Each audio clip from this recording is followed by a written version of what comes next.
Police विभाग में कोई कर्मचारी अधिकारी जरूर था जिसने की सूचना दी। वो अपराधी बड़ा अपराधी हो जाता है, उसको राजनीतिक संरक्षण मिलना लगता है, कोई हमारे अंदर का है वो जरूर कोई इसमें था, चाहे वो पुलिस के कुछ अधिकारी हैं वो अपराधियों को देते हैं।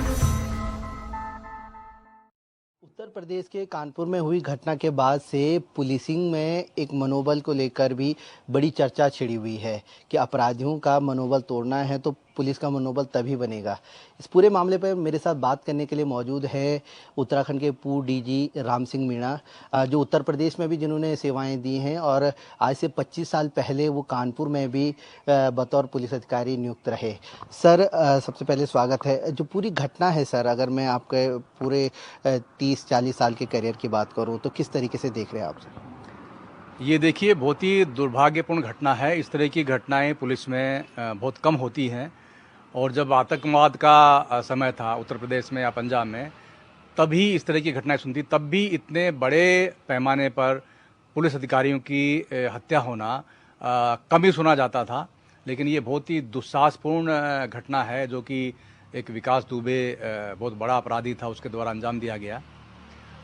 ये जो घटना है, इससे बहुत सारी बातें हमको सीखने को मिलती हैं। पुलिस को खास तौर से बहुत सारी बातें सीखनी चाहिए।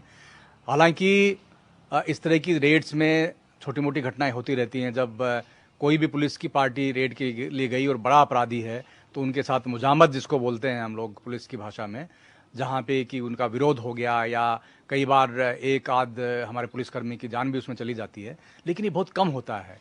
तो इससे एक तो ये लगता है कि कहीं न कहीं पुलिस विभाग में कोई कर्मचारी अधिकारी जरूर था जिसने की सूचना दी। जिस तरह से हमने मीडिया में देखा और पढ़ा कि वो जेसीबी लगा के रास्ते रोके हुए थे, यानी कि वो एक तरह से पूरा पुलिस को अम्बुश करने की पूरी तैयारी अपराधी ने की हुई थी।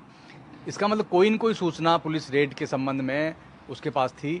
और आज अखबार में पढ़ा कि वहाँ के एक थानाध्यक्ष को भी इसी शक में निलंबित किया गया है। तो कोई न कोई एक तो सूचना थी जिसकी वजह से उसको पूरी तैयारी थी, और तैयारी के बाद उसने जानबूझ के, ऐसा नहीं, कई बार क्या होता है कि जब पुलिस रेड करने गई, कई बार ये होता है कि पुलिस को पहचाना नहीं या सादे कपड़ों में गया तो अपराधी उस पर गोली चला दी या हमला कर दिया।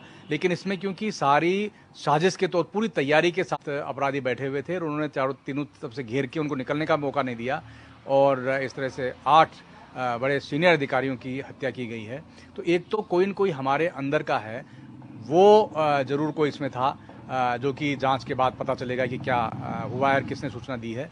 दूसरा, इसमें जो अपराधी बड़ा अपराधी हो जाता है, उसको राजनीतिक संरक्षण मिलना लगता है, तो उसके ऊपर पुलिस की जो कार्रवाई होनी चाहिए वो नहीं हो पाती है। उस तरह से वो अपराध को अंजाम देता रहता है, और वहाँ बाद में माननीय न्यायालय से भी और वहाँ से भी छूट, क्योंकि ऐसे अपराधी के विरुद्ध पुलिस अगर चार्जशीट भी लगाती है, केस न्यायालय में दायर भी करती है, तो उसमें गवाह नहीं मिलते। गवाह जो डरते हैं गवाही देने वाले, और उसकी वजह से वो बाद में एक्विटल हो जाता है या वो बेल पे बाहर रहते हैं, और बेल पे बाहर होने के बाद में फिर अपराध को अंजाम देते रहते हैं।